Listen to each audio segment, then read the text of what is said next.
আজ কলকাতা, হাওড়া, হুগলি, উত্তর ও দক্ষিণ চব্বিশ পরগনা, দুই মেদিনীপুর, ঝাড়গ্রাম, পুরুলিয়া, বাঁকুড়া, বর্ধমান, বীরভূম, মুর্শিদাবাদ এবং নদিয়ায় প্রবল বর্ষণের সম্ভাবনা।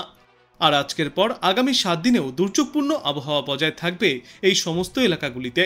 বেশ কয়েকটি এলাকাতেই ভারী থেকে অতি প্রবল বর্ষণের সম্ভাবনা রয়েছে। কলকাতা এবং আশপাশের এলাকাগুলিতে আগামী অষ্টমী পর্যন্ত রোজই বজ্রবিদ্যুৎ সহ ঝড়ো হাওয়ার সঙ্গে বৃষ্টির পূর্বাভাস রয়েছে। প্রতি ঘন্টায় সর্বোচ্চ 30 থেকে 50 কিলোমিটার পর্যন্ত গতিতে এই ঝড়ো হাওয়া বইতে পারে। উপকূলবর্তী এলাকা অর্থাৎ পূর্ব ও পশ্চিম মেদিনীপুর এবং দক্ষিণ চব্বিশ পরগনায় আজ থেকে আগামী 27 তারিখ পর্যন্ত প্রতি ঘন্টায় সর্বোচ্চ 45 কিমি বেগে ঝড়ো হাওয়া এবং অশান্ত সমুদ্রের পরিস্থিতি তৈরি হতে পারে। ইতিমধ্যেই তাই আবহাওয়া দপ্তর থেকে জেলেদের উদ্দেশ্যে সমুদ্রে না যাওয়ার পরামর্শ দেওয়া হয়েছে। ভারী বর্ষণের সম্ভাবনা রয়েছে পূর্ব ও পশ্চিম বর্ধমান, পূর্ব ও পশ্চিম মেদিনীপুর, ঝাড়গ্রাম, বাঁকুড়া এবং দক্ষিণ চব্বিশ পরগনা জেলার কিছু অংশে। এই সমস্ত এলাকাগুলিতে 7 থেকে 20 মিলিমিটার পর্যন্ত বৃষ্টিপাত চলবে।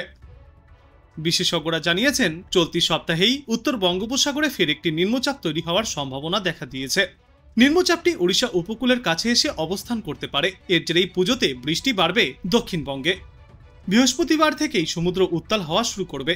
ইতিমধ্যেই তাই মৎস্যজীবীদের উদ্দেশ্যেও সতর্কতা জারি করা হয়েছে। আপাতত বৃহস্পতিবার পর্যন্ত বিক্ষিপ্তভাবে ঝড় বৃষ্টি থেকে বজ্রপাত চলবে দক্ষিণবঙ্গের জেলাগুলিতে। 26 থেকে 29 সেপ্টেম্বর পর্যন্ত দক্ষিণবঙ্গের সব জেলাতেই বিক্ষিপ্তভাবে বৃষ্টির সম্ভাবনা। ভারী বৃষ্টিরও পূর্বাভাস রয়েছে কিছু কিছু অংশে। আগামী 2 সেপ্টেম্বর পর্যন্ত বিক্ষিপ্তভাবে ঝড় বৃষ্টিপাতের সম্ভাবনা রয়েছে। আর নবমীর রাত থেকে বৃষ্টিপাতের সম্ভাবনা আরও বাড়বে গোটা দক্ষিণ বাংলায়। আর তার আগে আজ থেকেই ফের একবার ভারী বৃষ্টির সম্ভাবনা রয়েছে দক্ষিণবঙ্গের কয়েকটি এলাকায়। দক্ষিণ চব্বিশ পরগনা, পূর্ব মেদিনীপুর এবং পশ্চিম মেদিনীপুর সহ বাঁকুড়ায় আজ হলুদ সতর্কতা জারি করা হয়েছে হালকা থেকে মাঝারি এবং বিক্ষিপ্ত ভারী বৃষ্টির সম্ভাবনায়।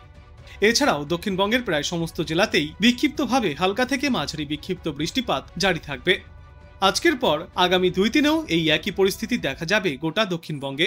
বৃহস্পতিবার পর্যন্ত এই দুর্যোগপূর্ণ আবহাওয়া থাকবে এবং বৃহস্পতিবার থেকেই সমুদ্র উত্তাল হয়ে উঠবে। উপকূলবর্তী এলাকাগুলিতে প্রতি ঘন্টায় সর্বোচ্চ 40 থেকে 45 কিলোমিটার গতিতে দমকা ঝড়ো হাওয়াও বইতে পারে। তবে উত্তরবঙ্গে দেখা যাবে এবার ভিন্ন চিত্র। উত্তরবঙ্গে ক্রমশই কমবে বৃষ্টির পরিমাণ।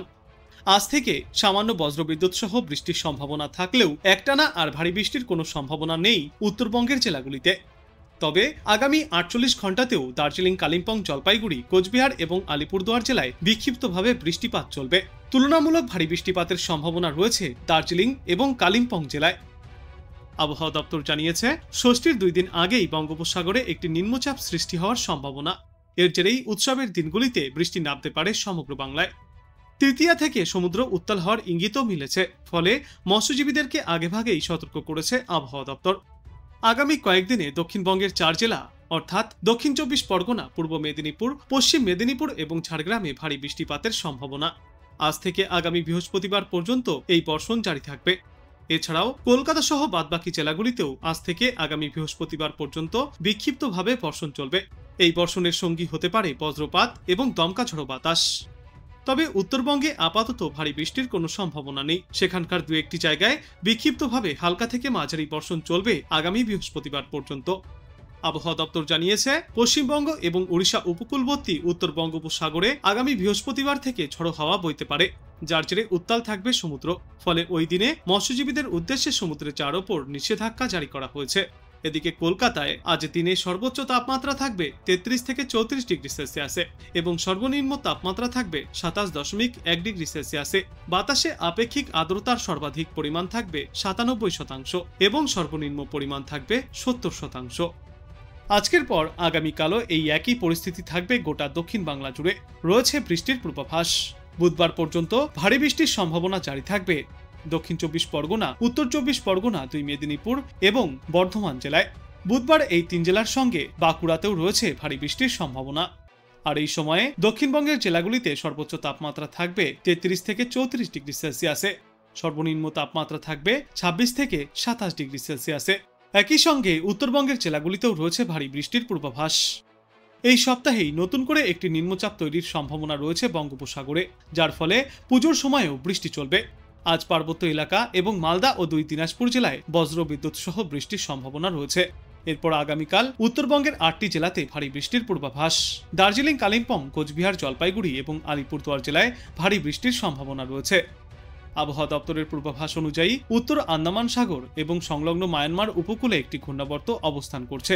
এই ঘূর্ণাবর্তটি এগিয়ে আজ বিকালের মধ্যেই উত্তর বঙ্গোপসাগরে এসে পৌঁছাবে, কিন্তু তার আগে এর জেরেই 25 সেপ্টেম্বর উত্তর পূর্ব বঙ্গোপসাগরে একটি নিম্নচাপ তৈরির সম্ভাবনা রয়েছে। আগামী বুধবার পর্যন্ত বিক্ষিপ্তভাবে বজ্রবিদ্যুৎ সহ বৃষ্টির সম্ভাবনা থাকছে গোটা দক্ষিণ বাংলায়। সেই সঙ্গে উপকূলের জেলাগুলিতে ভারী বৃষ্টির সম্ভাবনা রয়েছে। কলকাতা সহ সব জেলাতেই আগামী বুধবার পর্যন্ত বিক্ষিপ্তভাবে বজ্রবিদ্যুৎ সহ হালকা থেকে মাঝারি বৃষ্টির সম্ভাবনা। সেই সঙ্গে ঘন্টায় 30 থেকে 40 কিলোমিটার গতিতে ঝড়ো বাতাস বইবে।